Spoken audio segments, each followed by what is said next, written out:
Have you ever wondered why great students and great employees that have high levels of grit go on to become poor teachers and poor leaders? It's because they're missing a key principle. And in this video, I'm actually going to teach you about this key principle, and then at the end, teach you the mindset shift behind it.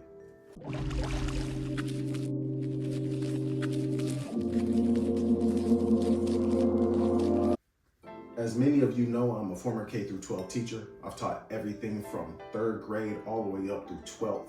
And for my fellow teachers out there, you will know the words that I'm about to say are true. And you might have a little PTSD from it. Grit. Yeah, I know.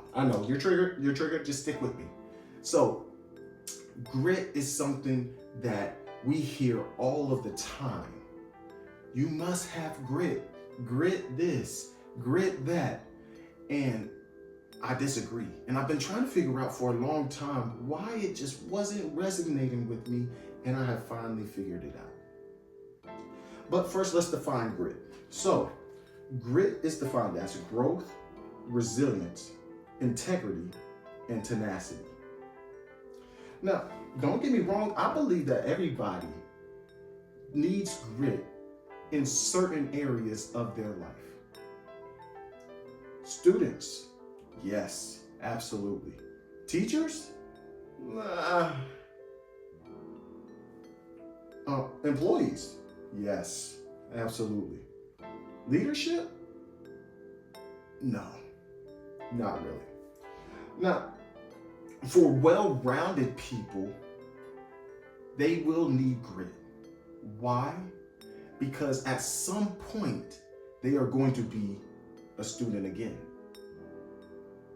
Leaders and teachers go back to school, go to professional development, and learn and learn and learn so that they can be better for the people who they serve. That's literally why we call it professional development. So they will need grit as they go through that. But as long as you have the tag of teacher and leader, I don't believe that you need grit. You need something else. Now, let's define something that everybody needs. Perseverance. And people are going to say, oh my gosh, perseverance and grit are the same thing. No, they're not. They're really not. So let's go ahead and define that for the people who are thinking that it's the same thing. Perseverance is defined as the persistence in doing something despite the difficulty or delay in achieving success. So, I'm gonna tell you guys a story. My mom loves to tell this story, and I get PTSD every time. But, of course, we're sitting at home, and my sister has already finished her homework. I'm just the only one at the counter finishing up their homework. And as I look at the second page of that math sheet, I know I am far from finished. And so I get aggravated and I tell my mom, Mom, you're interrupting my playtime. And she looks me dead in the eyes and says, you know what, I can fix that. You don't get any playtime today. And then my dad loops back around whenever he gets home from work, obviously has heard it from my mom, and tells me, son, you do what you have to do so you can do what you want to do.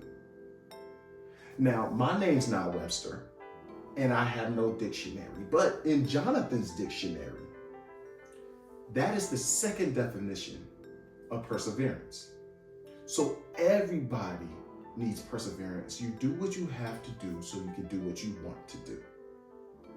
But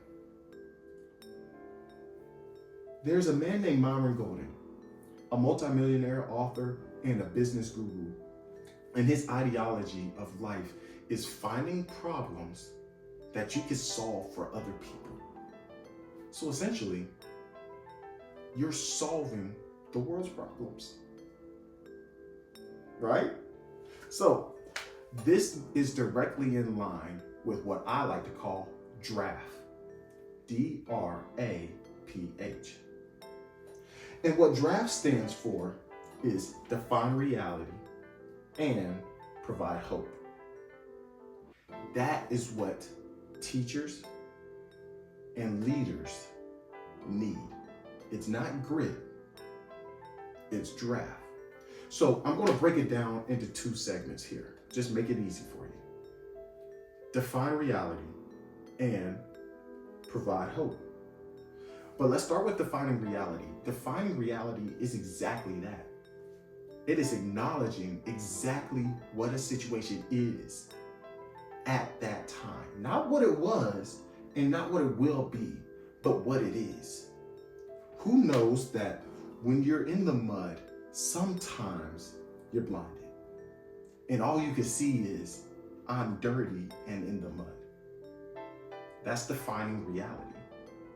As teachers and leaders, you think, man, 3 times 3 is so easy. I don't know why this student is having trouble with this. But you don't want to come from that perspective. You want to sit down and say, hey, why are we having trouble with this? Talk to me. Defining the reality. I know it's hard for you. I know. And I get it. I've done things that are hard. But what is your thought process? As leaders in a corporate setting, do not walk up to your employees as you guys are going through transition and say, man, today's just a great day, isn't it? I love how everything just works. You and I both know it is a dumpster fire. Sit down with your employees and define reality. Hey, I know this is hard.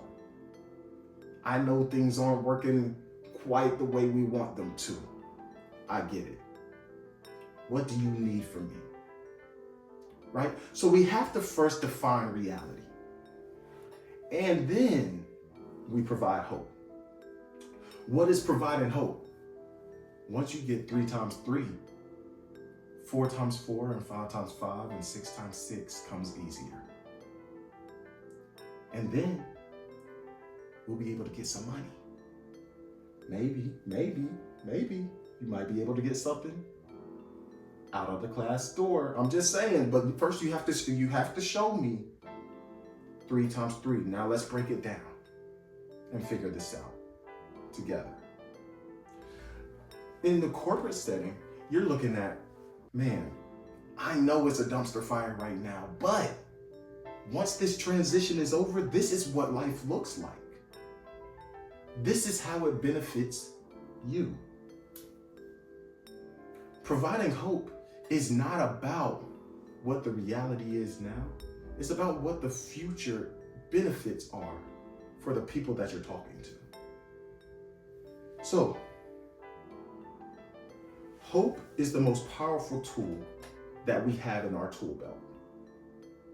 Hope is bringing the vision from up here and laying it out for everybody to see and saying, this is where we are going to be. I have a dream. Yes, we can. Now, everybody needs perseverance.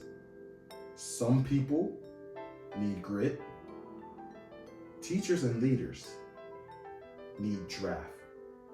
Define reality and provide hope.